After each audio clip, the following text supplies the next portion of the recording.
Essa meditação, desta série de mensagem. Hoje é a terceira mensagem sobre esse tema comunhão. E eu quero recapitular, se você não esteve aqui no culto nos domingos anteriores, hoje é a terceira mensagem, então vai até o YouTube, aproveita e se inscreve no canal do YouTube, tá bom? Mas se você não... Tudo bem aí? Tudo bem. Se você não participou dos cultos de domingo anteriores e não participou da mensagem, vai até o YouTube, ouve a mensagem para você acompanhar o que está sendo dito sobre comunhão. Os benefícios, a importância da comunhão, A gente pensa em benefícios de maneira às vezes um pouco egoísta. Como é importante, a desintoxicação que Deus precisa fazer na vida da gente. A gente vem tão intoxicado de ideias sobre amor, de ideias sobre sexo, de ideias sobre dinheiro. A gente vem com a mente intoxicada de ideias humanas do mundo sobre família, sobre Deus. A gente vem intoxicado sobre igreja, a gente está intoxicado. Por que intoxicado? Porque a gente está com as ideias dos outros na nossa cabeça. Os outros vão falando ao longo da vida da gente. E a gente precisa desintoxicar. E não adianta tomar suco de abacaxi com hortelã para desintoxicar a mente das ideias erradas. Somente a palavra de Deus, que é como água, pode alvejar, pode lavar a vida da gente, transformar a vida da gente e dar para a gente ideias bíblicas, ideias de Deus sobre o que é comunhão. E comunhão e seus benefícios não significa o que eu posso ganhar. Essa é a toxina do mundo. Uma das piores toxinas do mundo é o egoísmo. Egoísmo significa você no centro da sua vida, eu no centro da minha vida, Eu quero tudo para mim. Egoísmo é adoração de si mesmo. Não tem espaço para sacrifício, para estender a mão, para amar o próximo, para olhar o próximo.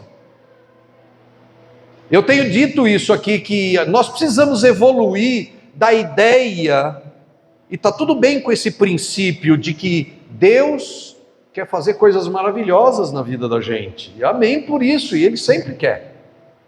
Mas nós precisamos evoluir para também a ideia do que eu posso ser útil para Deus fazer na vida do meu irmão, através de mim, através da sua vida, através do seu sorriso, através da sua mão estendida, através das suas orações, através do seu abraço.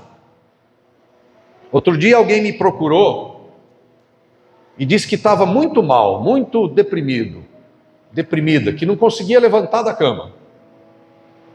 Me procurou dizendo que estava mal, deprimido. Fique tranquila, essa pessoa não está aqui na igreja. É uma pessoa de fora dessa igreja. Então não é alguém daqui. E me perguntou coisas sobre a superação disto.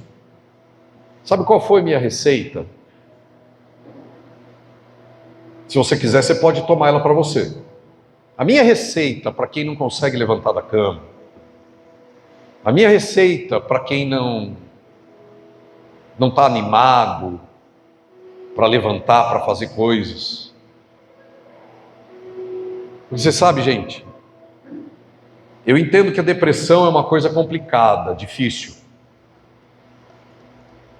Mas não é focando em si mesmo que você vai superar, que você vai andar, vai progredir. E a minha receita para aquela pessoa foi: levante, se esforce, levante, sem vontade mesmo, levante, dá uma arrumada na carcaça, vai até a padaria, compra um pacote de pães, Vai até o comércio na redondeza da sua casa. Anda na rua. E procure para alguém que esteja em necessidade. Procure para alguém que está precisando de alguma coisa. Vai lá e dê para ela esse pacote de pão. Estenda a mão para alguém. Essa receita tira o foco da gente e nos torna felizes, alegres. A alegria entra no coração de quem dá, não de quem pede. Não tem problema pedir, mas a alegria verdadeira está em dar, está em ofertar. Sair do buraco é uma questão de estender a mão ao outro, prestar atenção no outro. E o autor de Hebreus fala sobre isso, dos benefícios da comunhão, mas eu queria desafiar você, não somente ficar sempre pensando no benefício que você pode ganhar. Repito, essa é a toxina do mundo. O que eu sempre posso obter? Eu estou sempre precisando. Gente, se nós não mudarmos de estação, se nós não evoluirmos para outro estágio, se nós não passarmos de fase, da fase de pedinte para a fase do ofertante. Eu entendo perfeitamente que nós vivemos, às vezes, fases em que nós precisamos que nos ajudem. Não há vergonha nisso, nós somos um corpo, nós somos uma família. E sempre haverá gente que precisa. A vida é dinâmica, nem sempre nós estamos no topo. Às vezes nós estamos no vale. Sim ou não?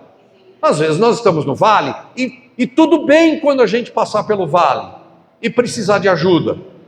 Qual é o problema então?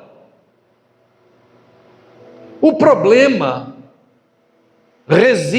está no fato das pessoas ficarem sempre no vale. O vale não é lugar da sua moradia. O vale não é lugar para a gente permanecer. A necessidade não é um lugar que a gente tem que morar. É um lugar que a gente às vezes passa. Sueli. Mas não é para a gente morar lá. Não é para a gente permanecer lá o resto da vida. Nós precisamos evoluir, passar de fase, avançar para o estágio em que a gente estende a mão para quem está em necessidade. Nós precisamos evoluir para o estágio do Cristo, do Messias. Nós precisamos evoluir para o estágio de Jesus. Com a força do Espírito Santo, nós precisamos dar o próximo passo. O próximo passo é: quem eu posso ajudar? Quem eu posso tirar das trevas? Na vida de quem eu posso acender uma luz? Porque senão a gente está sempre na condição de pedinte. E isso nos torna mendigos espirituais. A comunhão não é algo que Deus tem para nos ensinar. Deus não quer ensinar para a gente uma teoria mental de comunhão. Que bonito isso, né? Muito obrigado pela sensibilidade, que coisa linda isso. Bem-vindo, Zé Maria. Zé Maria, desculpa, eu vou ter que falar isso, mas assim, né, chamou atenção, não chamou, gente? Obrigado, Milton. O Zé Maria chegou um pouco depois da gente, e a gente nunca sabe por que a pessoa chegou depois. Então, cuidado para não julgar. É claro que a gente deve chegar no horário, mas cuidado para não julgar precipitadamente. Essa é a segunda pregação. Aí o Milton foi lá, buscou a ceia, a gente já tomou a ceia, buscou a ceia e trouxe para o Zé Maria tomar. Seja abençoado, meu irmão. Amamos você. Muito bom. Comunhão não é alguma coisa que Deus tem para ensinar intelectualmente. Aliás, gente, o culto não serve para isso. Eu, como pastor, tenho um grande desejo e desafio, que a gente pregue mensagens que sejam extremamente bíblicas, poderosas, que seja alimento verdadeiro, mas que a gente pratique. Que se torne carne na vida da gente, que se torne prática, Sueli. A gente não quer ser um bando de gente que senta aqui todo domingo para ouvir uma mensagem boa. O desafio é que a mensagem boa seja mastigada, engolida, que se transforme em musculatura espiritual, fortaleça o seu corpo e que você possa praticar a palavra de Deus. Sinceramente, esse é o desejo do meu coração, esse é o desejo de Cristo. Que a Bíblia vire alimento para a sua vida prática, real, não só teoria. Por que Deus não tem teoria para ensinar sobre comunhão? Porque Deus é comunhão. Comunhão não é uma teoria, é uma vivência de Deus, é um valor, faz parte da energia de Deus, comunhão. Você vê Deus, imagine só, Deus que criou todo o universo, ele já era trino, Pai, Filho e Espírito Santo em um só. Isso fala da extrema comunhão, 3 em 1, 1 em 3, Pai, Filho e Espírito Santo em uma só pessoa, comunhão entre o Pai, entre o Filho e entre o Espírito Santo, amizade, Pai, Filho, Espírito vivendo de amizade, de amor, de doação um para o outro. Mas Deus tem essa ideia de comunhão, tem essa verdade da comunhão, tem essa essência da comunhão tão forte, que Ele criou os anjos. Ele queria mais gente vivendo a verdade da comunhão, o benefício da comunhão, a alegria da comunhão. Deus é tão pleno em 3 pessoas, que Ele falou, eu não posso guardar isso para mim. Olha o Deus que você serve, um Deus que não é nada egoísta, nada, é doador.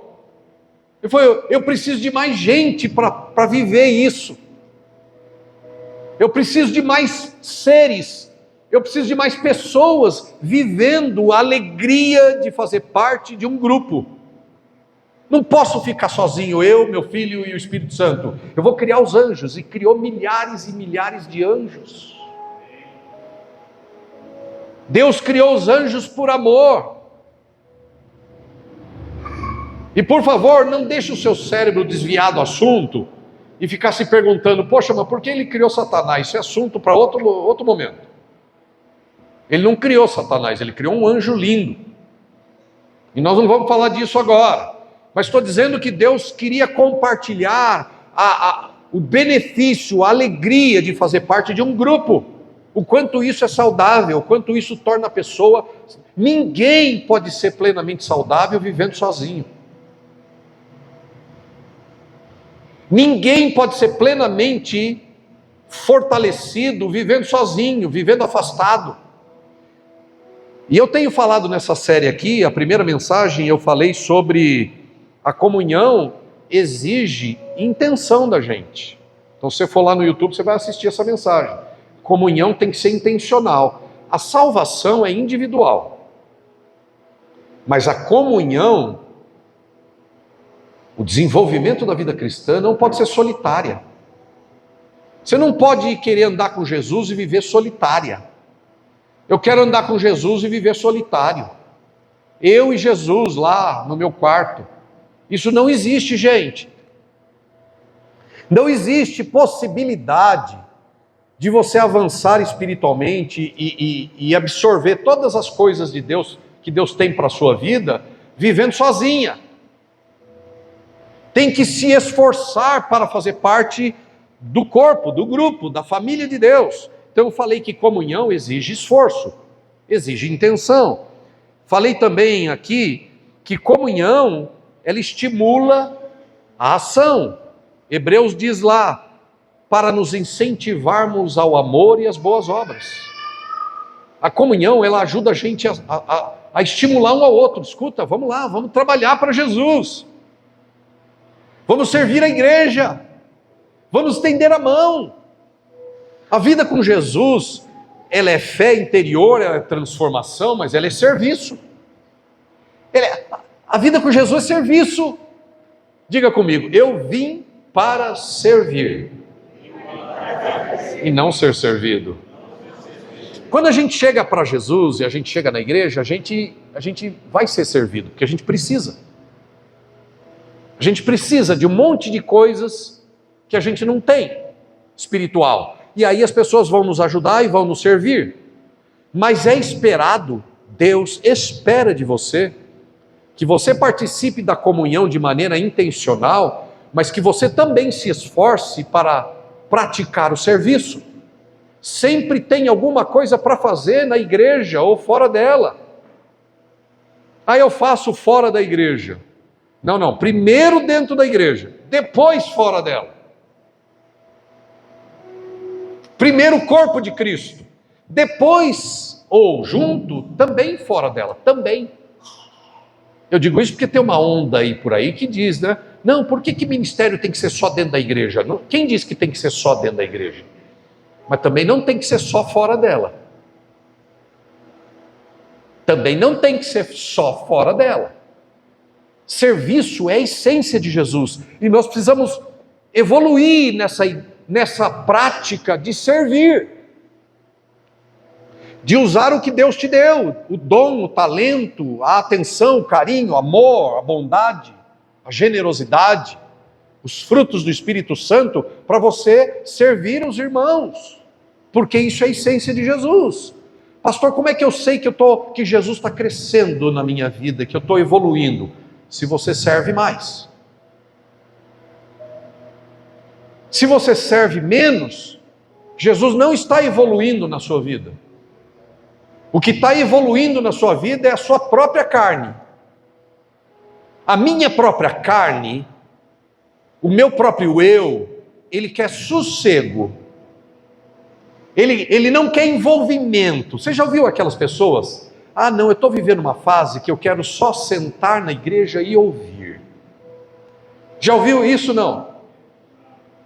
Então todos nós aqui somos membros de igrejas em casa, todos aqui são membros da igreja Apex. Deixa eu dizer para você o que a gente pensa como igreja. A gente pensa que igreja é um lugar de serviço mútuo, onde todo mundo vai trabalhar para Jesus.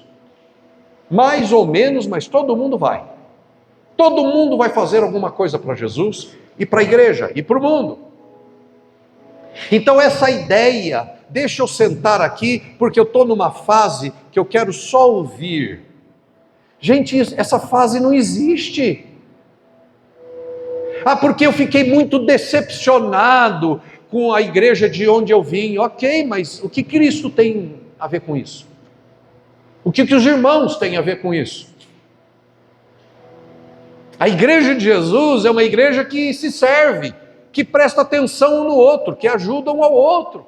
Ah, eu quero ir para a igreja, mas eu quero ficar quietinho, eu quero ficar isolado. Eu não quero papo com ninguém. Isso não é igreja de Jesus, isso não é discípulo de Jesus. Porque ele está dizendo aqui, olha, que a gente tem que se esforçar ao amor, encorajar os irmãos ao amor e as boas obras. Diga amor e boas obras. Eu estou aqui recapitulando as mensagens anteriores e usando como introdução, porque o tema de hoje, eu quero falar para você que o isolamento é um perigo. E Hebreus diz isso. Ele diz, não deixemos de reunir-nos.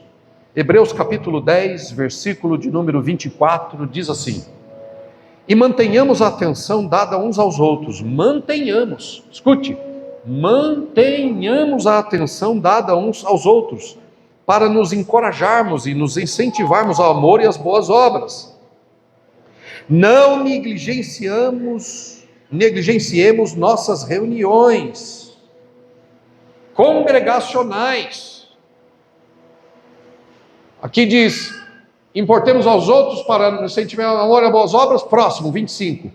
E não deixemos de reunir como igreja. Não deixe de reunir. Pastor, mas reunir aí no culto de domingo, não é só isso. Reunir como igreja não é participar do culto. Essas ideias são intoxicações do mundo. A gente participa da igreja como participa de palestras, de treinamento. A igreja não é um centro de palestras e treinamentos humano. A igreja é uma família de Deus. E nós precisamos abrir mão das nossas ideias mundanas, do mundo, sem Deus. Onde a gente vai na igreja e a gente vai para assistir. E aí, você vai assistir o culto? Assistir o culto significa que eu vou lá, vejo quem está fazendo show, aplaudo ou vaio e vou embora. A igreja não é para assistir. A igreja é para a gente viver a comunhão, é viver o amor, é viver as boas obras, é estender a mão, é ouvir, é aconselhar. E deixa eu dizer para você que tem mais de 10 anos de cristão. Eu acho que 10 anos é até muito, viu, Sheila? Você que tem mais de 3 anos de cristão, já deveria estar ajudando outros. Já deveria estar estendendo a mão aos outros. Então preste atenção o quanto você está dando espaço, ou para a sua própria carnalidade, ou para a voz do Espírito Santo. Porque viver isolado não é a ideia de Deus. A essência de Deus é amor e serviço, amor e boas obras, amor e atitude, amor e comunhão. Diga comigo, a fé sem obras é morta. Fé que não serve em lugar nenhum, não faz nada, só senta e assiste, é uma fé vazia, é uma fé intelectual. Irmão, meu irmão, minha irmã, Deus não chamou a gente para ter uma fé intelectual, Deus está chamando a gente para uma fé de serviço, uma fé de evangelização, uma fé de discipulado, uma fé que olha no rosto do irmão e vê se ele está triste, uma fé que olha no rosto do irmão e vê se ele está alegre e diz, nossa, você está alegre, que bom, o que aconteceu? Eu consegui pagar as minhas dívidas. Pô, então vamos celebrar aqui a Deus, Senhor, obrigado porque o Senhor ajudou meu irmão a pagar as dívidas dele. Celebre a Deus com o irmão porque ele saiu das dívidas. Aí você vê o outro feliz, chega com o rosto feliz. Poxa, o que está acontecendo? Estou vendo que você está feliz. Pois é, Deus me deu graça e o meu carrinho velho consegui comprar o mais novo. Pulei 5 anos de carro. Puxa, então vamos louvar a Deus aqui, Senhor, obrigado porque o Senhor deu força para ele, deu trabalho, deu dinheiro para ele conseguir melhorar o carrinho dele. Mas o irmão que chega aqui cabisbaixo, ombro caído, triste, e você olha para ele e fala, por que você está assim com uma feição triste? O que está acontecendo? Eu posso te ajudar? Essa é a pergunta perigosa. Essa é a pergunta perigosa que as pessoas não têm gostado de fazer dentro da igreja. As pessoas sabem o que acontece quando elas falam, posso te ajudar? Então elas nem fazem a pergunta com medo do que virá de lá para cá. É melhor nem fazer a pergunta, porque se eu fizer a pergunta, ela vai dizer para mim, pode. Se eu perguntar para ela, posso te ajudar? E ela disser, pode. E aí, acabou. Eu vou ter que ajudar? Raio. Então as pessoas elas não fazem a pergunta, como eu posso te ajudar? Só que essa pergunta é a pergunta que Jesus quer ouvir da sua boca para outra pessoa. Só que essa pergunta é a pergunta que Deus quer ouvir da minha boca para outras pessoas. Eu posso te ajudar? É a pergunta que eu vivo fazendo para muitos de vocês ao longo da minha vida de pastoreado aqui, ou de pastoreio. Vez por outra eu faço essa pergunta para um de vocês. Ah, mas eu sou o exemplo? Não, eu só sou mais um modelo. Tem vários modelos aqui de boas atitudes dentro dessa igreja. Não vou ficar dando nome aos bois, mas tem várias pessoas aqui que se importam e fazem perguntas. Vamos imitar a atitude dessas pessoas e vamos também fazer pergunta uns aos outros. E aí, meu irmão, posso te ajudar de alguma maneira? E se ela disser pode? Vai e ajuda, dentro do que você puder fazer. E se a igreja disser, nós precisamos de ajuda aqui no ministério tal, levante a mão e diga, como eu posso ajudar? Porque essa é a essência de Jesus. Servir. O isolamento é um perigo, irmão. O isolamento não é de Deus. Não deixemos de nos reunir. Tem gente que nem gosta de ir na igreja em casa porque sabe que lá vai ter problema para lidar. Não sei se é o seu caso, espero que não. Espero que não. Mas tem gente que não gosta de se envolver com as pessoas, não é porque ela tem traumas, ou porque ela foi magoada.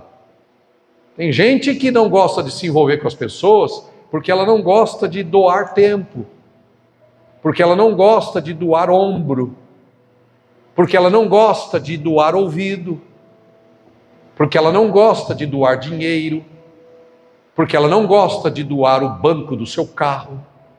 Eu não vou lá na reunião dos crentes, depois eles vão botar a bunda dele tudo suja lá no meu banco do carro, vou ter que levar 3 de uma vez no meu carro.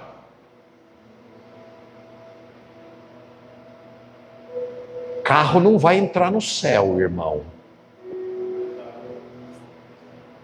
O seu carro, por mais cheiroso que seja, por mais bonito que seja, o meu também, por mais legal que seja o meu carro, por mais novo que seja, o meu carro não levantou o pneu e disse, eu aceito Jesus. Eu nunca vi um carro levantar o pneu da frente e dizer, eu aceito Jesus. O carro não vai para o céu, mas a pessoa que está ao seu lado vai. E a gente precisa passar de fase, a gente precisa evoluir para a fase do serviço, do amor uns aos outros. Você sabe que as pessoas estão olhando para você? Para vocêzinha que está olhando para mim. Para vocêzinho. Para você, meu irmão. As pessoas estão olhando para você. Elas estão olhando para você para ver se você ama de verdade. Elas estão olhando para você esperando ver se você é de Jesus de verdade. Estão olhando para você. Você tem uma grande oportunidade de demonstrar como é ser um discípulo de Jesus. Através do quê? Da sua atitude, do seu amor, da sua mão estendida, do seu serviço. Serviço. Nós precisamos evoluir, irmãos. Não deixemos de congregar, não deixemos de nos reunir como corpo de Cristo. As pessoas de Hebreus, elas estavam começando a deixar de ir na reunião. E aí o autor de Hebreus escreveu, não faça isso. Não deixe de ir na igreja. Não deixe de ir na igreja em casa e não deixe de ir no culto principal. Principal. Que fala é essa? Olha que gafe eu cometi. Não deixe de ir na igreja em casa e não deixe de ir no culto principal. Que é isso, Douglas? Espera aí. Não deixe de ir em nenhum culto principal, nem na igreja em casa e nem aqui no prédio da igreja. Agora ficou melhor. Aleluia! Que principal? Aqui não é principal. Principal é toda vez que a gente se reúne. O distanciamento das pessoas, da igreja e do corpo, não acontece da noite para o dia. E olha, o distanciamento físico da igreja é o primeiro passo para a frieza espiritual. As pessoas primeiro começam a não ir na igreja e depois elas esfriam espiritualmente. Frieza espiritual é o resultado do afastamento da igreja, afastamento da reunião, afastamento das pessoas. Deus quer manter você e eu quentes. Fica na brasa. Já falei disso semana passada. Comunhão, irmãos, olha que coisa interessante. Comunhão não é afinidade. Deixa eu deixar isso. Afinidade é uma coisa de psicologia lá fora. Lá fora da igreja, no mundo sem Deus, para a gente ter relacionamento com alguém, a gente precisa de afinidade. A igreja não é um lugar de afinidade. Eu não sei.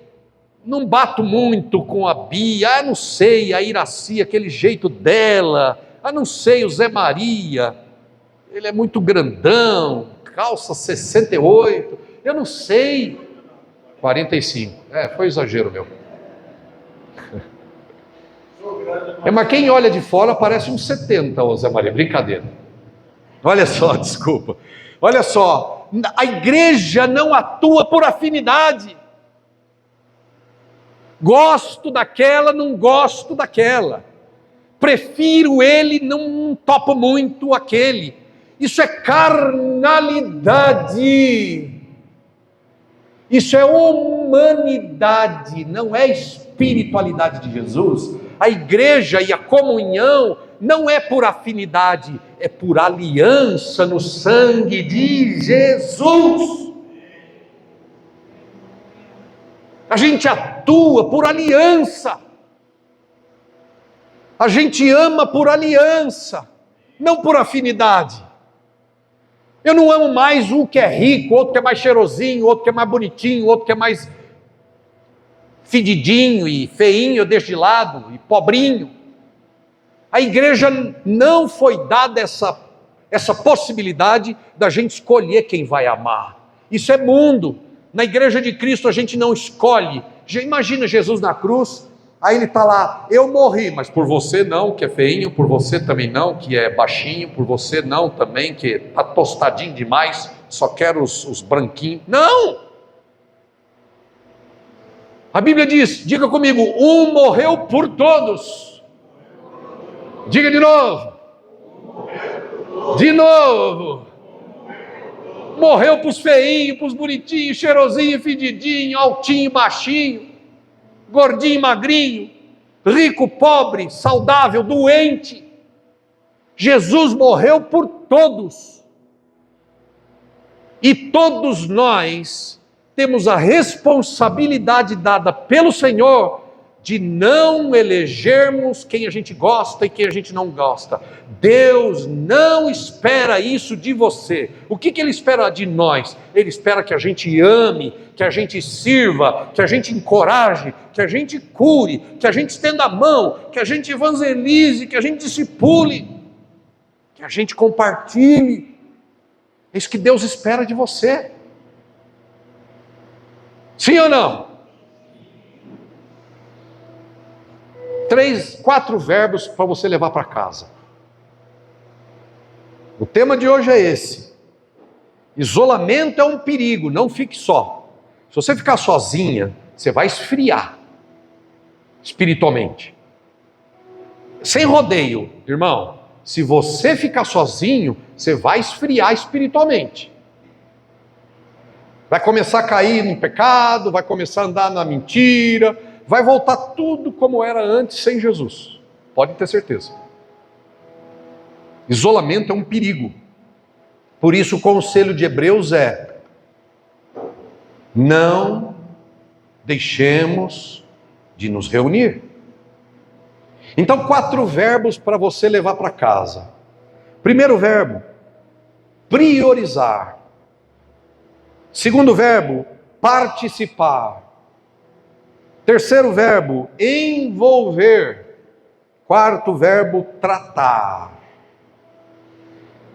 Primeiro verbo, priorizar. Priorize a reunião da igreja como uma disciplina espiritual. Presta atenção. Priorize a reunião da igreja, quer aqui, quer na casa. Essa foi boa. Priorize a reunião da igreja, quer aqui no prédio, quer na casa. Priorize. Como uma disciplina espiritual. Por que disciplina espiritual? Porque, gente do céu, amigos e amigas, irmãos e irmãs, a comunhão é algo que gera crescimento espiritual. É uma prática espiritual. A comunhão é uma prática espiritual. É uma disciplina, como jejum, como oração, como adoração. A comunhão é uma disciplina espiritual pela qual você cresce, pela qual eu cresço. É uma disciplina, é uma prática espiritual. Comunhão. Então priorize. Segundo, participe. Participar ativamente, não apenas assistir. Participe, se ofereça, se envolva. Use o dom e o talento. E olhe, use o dom, o talento e os recursos que Deus te deu. E quando eu digo recursos, eu não estou falando só de dinheiro, também de dinheiro, mas eu estou falando de habilidades. Se você tem habilidades na sua vida, ofereça para a igreja, ofereça para Jesus, ofereça para servir. Terceiro, envolver. Envolva-se com grupos pequenos, com a igreja em casa. Envolva-se. Se você olhar para essa coisa de comunhão como uma coisa assim, é um assunto da igreja. A igreja vive falando que a gente precisa ter comunhão. Não, gente, isso não é uma coisa da igreja. Isso é uma coisa de Deus. Eu já introduzi essa ideia, essa essência. Comunhão é a essência de Deus. Não dá para ser de Deus e ficar sozinha. Não dá para ser de Deus e viver isolado. Envolva-se com grupos pequenos, com a IC, a igreja em casa. Veja qual é a mais perto da sua casa e se esforce por estar lá. Mas eu não gosto do líder. Isso é carnal, irmão. A igreja não foi feita para você gostar. A igreja foi feita para você se envolver. A igreja não foi feita para você criticar e escolher quem é melhor, quem é pior. A igreja foi feita para você se envolver com ela. E se o irmão, você não gosta dele, faça algo para ele melhorar. Ajude ele a ser melhor. Já que você é tão bonzão assim, já que você é tão boazona assim, ajude o outro a evoluir, a crescer, a ser melhor. Não fique sozinha, não fique sozinho. Desafie sua família, desafie seus filhos, desafie sua esposa, seu marido. Desafie, vamos para a igreja em casa, porque é uma disciplina espiritual, igual à oração, igual à pregação, igual à profecia, igual a jejum, é comunhão. Envolva-se. Por último, o último verbo é tratar. Trate a comunhão como necessidade e não como uma opção. Comunhão é uma necessidade, não é uma opção. Vou, não vou. Vou me envolver, não vou me envolver. Comunhão não é uma opção. Comunhão é a vida de Jesus. Comunhão é a vida do corpo. Para fechar, vou repetir os 4 verbos, se você não anotou e quer anotar. Primeiro, priorizar. Segundo, participar. Terceiro, envolver. E quarto, tratar. Trate a comunhão como uma necessidade. Mas deixa eu fechar dizendo o seguinte. No Salmo 133, fala de comunhão, mas fala de poder, de unção. E diz assim: quão bom e quão suave é que os irmãos vivam em união. É como o óleo que desce na cabeça pela barba de Arão, pelo seu colarinho, pelas suas vestes. É como o Monte Hermon que desce o orvalho e rega a terra. Nesse lugar Deus ordena a sua bênção e vida para sempre. Você quer prosperar na sua vida? Eu quero prosperar. Sem comunhão não anda. Prosperidade não é só uma questão de dízimo e oferta. Prosperidade em todas as áreas é uma questão de comunhão também. Porque Deus ordena bênção e vida na comunhão. Salmo 133. Ali, na comunhão, Deus ordena vida e bênção. Abra sua casa. Participe de uma casa de oração, de igreja em casa. Abra sua casa, ofereça sua casa. Procure o pastor, eu quero abrir minha casa para uma IC, para uma igreja em casa. Receba os irmãos. Suje o tapete. Rasgue o pano de prato. Quebre o copo. Gaste dinheiro com guardanapo, com prato descartável, com bolo de padaria. Que os utensílios e os enfeites sejam tirados do lugar na sua casa. Que o cheiro suave de uma casa sem ninguém seja substituído pelo fedor dos irmãos. Que o cheirinho que você compra na Lusitânia fique opaco e vencido diante do CC dos irmãos. Que o silêncio na sua casa seja substituído por uma falação de crente. Que o conforto de não ter ninguém bagunçando nada seja substituído pela riqueza de ter irmãos profetizando dentro da sua casa, cantando música alta, falando português errado, e que sua casa seja uma hospedeira da arca, da presença, da glória do Senhor Jesus Cristo ressuscitado. Mas não fique sozinho, e não priorize suas coisas, mas priorize pessoas. O reino não é feito de conforto, de tudo arrumadinho. O reino é feito de bagunça, de uma santa bagunça. Qual foi a última vez que sua casa ficou bagunçada, o seu tapete fora do lugar? Porque você recebeu os irmãos, porque você trouxe eles para orar.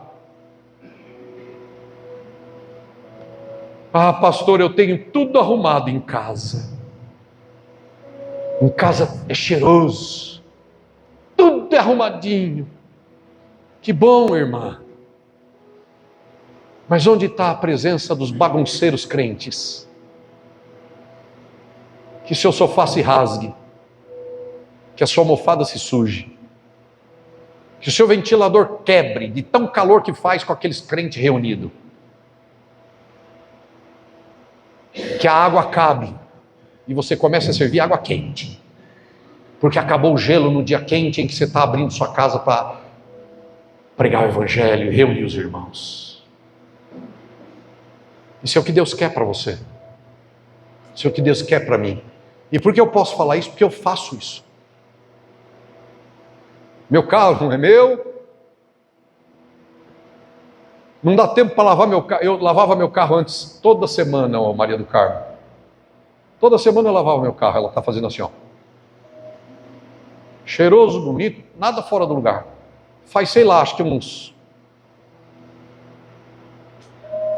4 meses que eu não lavo o fulano.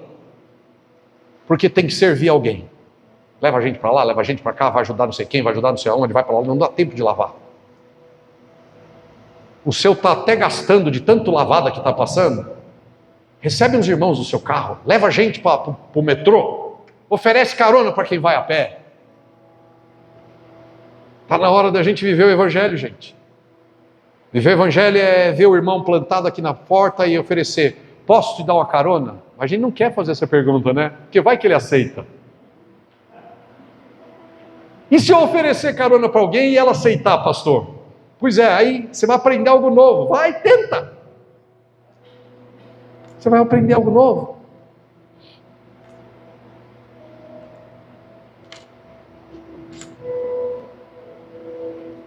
Chega de igreja, blá blá blá.